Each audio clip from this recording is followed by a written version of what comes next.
Hi there, this is Diecast channel, and in this video I'm going to do a review on this American classic from the 60s, which is a 1961 Chevy Impala made in a 1:18 scale by Sun Star American Collectibles. So stay with me to the end of this video. Don't forget to subscribe, to share the video, to give me a thumbs up, and to click the bell for news. So let's take a better look at this car. Let's unbox it and go on.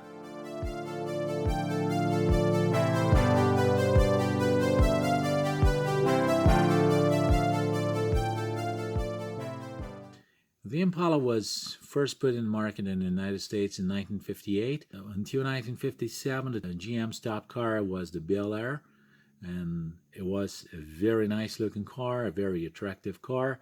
But in 1958, this place was taken by the Impala.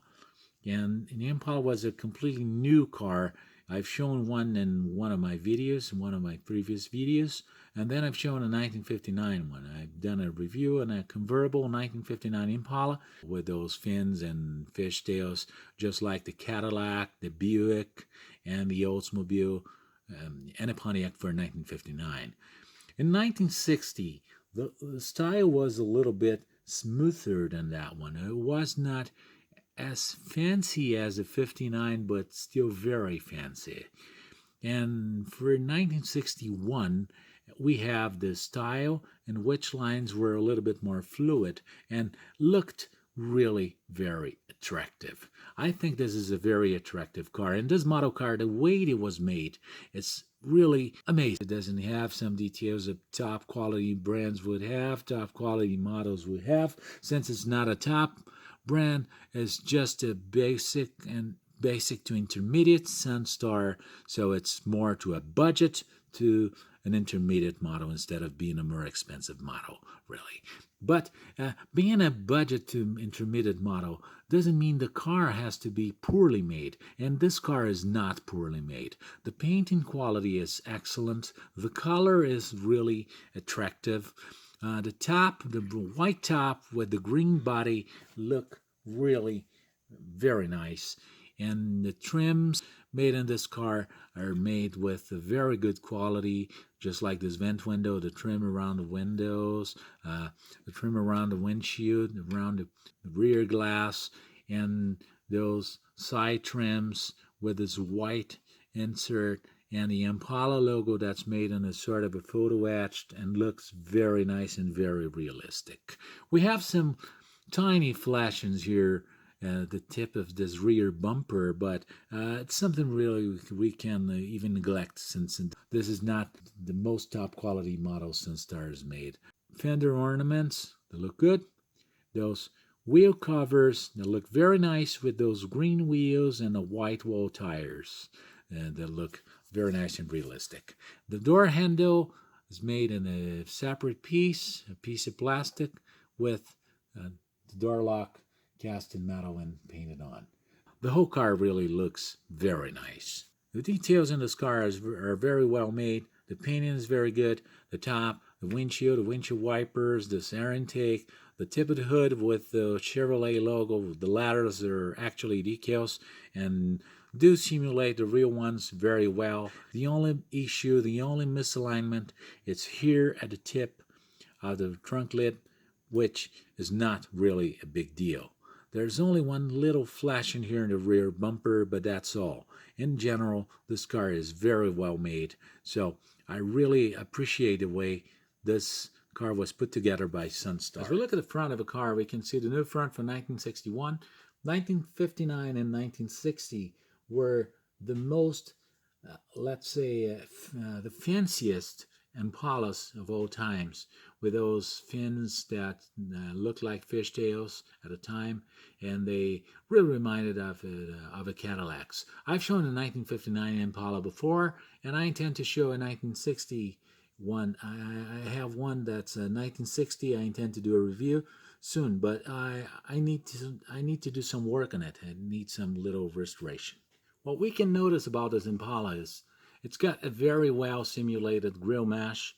It's not an actual grill, but a mesh that's made in chrome plastic with a very good quality chrome indeed. Those two directional lights, they're made in acrylic, just like the headlights, which have a very good realism. The color is really amazing, and I really like this metallic green, and it looks very nice in this Impala, especially with a white top. The hood's got those internal reinforcements. They're very common in the hood, but it's quite simple. And those hinges here could be a little bit smaller than this, could be a little bit thinner instead of being so thick. And I would do them more separately, perhaps a little more towards the edges. I would really like to see Sun Star make this car in a Sun Star Platinum collection.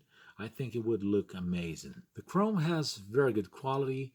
Those bumper guards really look nice. The engine is a 409 V8. The engine block is orange, and the valve covers and the intake manifold are made in silver, just like aluminum color, with the black air filter top and a hose right here. They don't have any cables and wires, just some little simulations here in the engine bay, which is okay.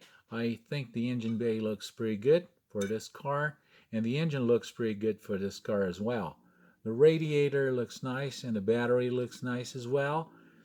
Remember, this is an intermediate model, so you really can expect the same quality you find in top quality models, such as Sun Star Platinum Collections, Highway 61, Earl Authentics, say Auto Art, or anything like it. So it's an intermediate quality. So for an intermediate, I would say this car is very good. Brake master cylinder. It's made in black with the engine bay. The interior of the car looks very nice. The steering wheel looks very nice with very nice green and white colors. I really like those colors. I think they look very attractive in this model car. The dashboard has the instruments with a piece of chrome plastic with all instruments, all gauges cast in, and with very good quality decals. It's got a radio and all those buttons, knobs, and gauges, and speedo, and all those instruments are supposed to be in a car. The pedals could look a little bit better. Perhaps a little black paint could do some better for this, because they really look like they're cast in plastic as they actually are. And the interior is all coated with a carpet-like sticker. The hinge is a simple hinge, just like it happens in the simpler cars, in the simpler and cheaper model cars. Remember, this is an intermediate model. It's not the basic one, but it's not the most expensive one. The chrome, it's got pretty good quality, and this chrome is all part of a structure, of the roof structure, the bubble back window. This piece that is part of the top is made in metal, and this is made of plastic. So seats look good. They do not tilt. It's got this trim hinge right here. It looks pretty good. Stick shift, 4 on the floor, 2 drive to 409, just like in the song by the Beach Boys. We can see the other part of the dashboard, this handle right here in the dashboard, and the glove compartment that would be right here, and a gear lever. Well, this car doesn't have a central console itself, since it's a bench seat instead of having buckets. So it's just like it happened in the Dodge Super B I've shown before. No headliner, just a mirror. The trunk of the car is all made in plastic, so you can see the inner wheel wells, the tires, the spare tire. That seems to be the gas tank. So it's all made in green plastic, just like the interior. It's okay. It's really, I would say it could be better, but it's not really bad. I would say it's okay. It's according to the model. It's a pretty good quality for more to a budget, from a budget to an intermediate model. So it's all right. The tail lights are very good. It's got the lights and the reverse between them. We have 3 lights for each side. What's supposed to happen in the Impala. For a Biscayne, Bel Air, or a simpler model, there would be only a couple of lights. Trunk lid, is good. Hinges are good. And the antenna is good. The chrome quality is good. Now looking at the base of the car, we can see it's made with a very good quality. Front and rear suspensions are not functional. They do not work actually in this model car, but they do simulate the real ones. They have all components, the shocks and brackets and all parts that are supposed to be in the suspension. This front wheels actually steer, and the engine is in this orange color with the tranny made in aluminum color. A drive shaft is fixed, so it does not spin, just like in more expensive brands. But even though if it were a Sun Star Platinum, you would have a fixed drive shaft. Sun Star Platinum does not have a spinning drive shaft, so this is would be a plus only. It has only 4 holes for the screws that hold the car to the base, but in general, this base here is very well made. The inner wheels could be a little bit better, but they do look okay. I think wheels and tires have a very good realism. And the mufflers are good. They have some little flashes here, some little cast markings here, but those could be corrected easily. In general, this base of a car looks very good. And as I said before when we were looking at the trunk, that was actually the gas tank, and the gas tank is right here. And this is the base of a trunk that's right here. They've painted both with this silver color, and they've made in black here. It's just to separate these two parts. There was a pretty good solution for that. As we know, this car is a basic to intermediate quality, so we really can't expect the same level of quality we find in a Platinum collection. Ranking this car from 0 to 10, I would give it a solid 10. I think it deserves. It's not a top quality model, it's an intermediate quality, but even though it's an intermediate, it's not like just a Sun Star Platinum or anything like it. Still has a very good quality. It's got some very nice looking details, and the color is nice, the painting quality is nice, the interior, the outside, the engine, and all details there are in this car are nicely made.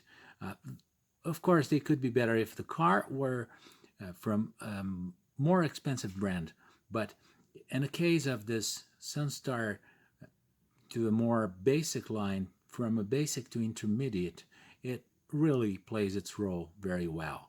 And I really like Impalas. So I'd like to thank you for all likes and views, for all subscriptions. Please don't forget to subscribe, to give me a thumbs up, and let me know down in your comments what you think about the car and about the video.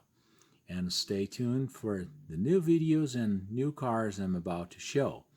So thanks for watching, and I'll see you in the next video. Bye-bye.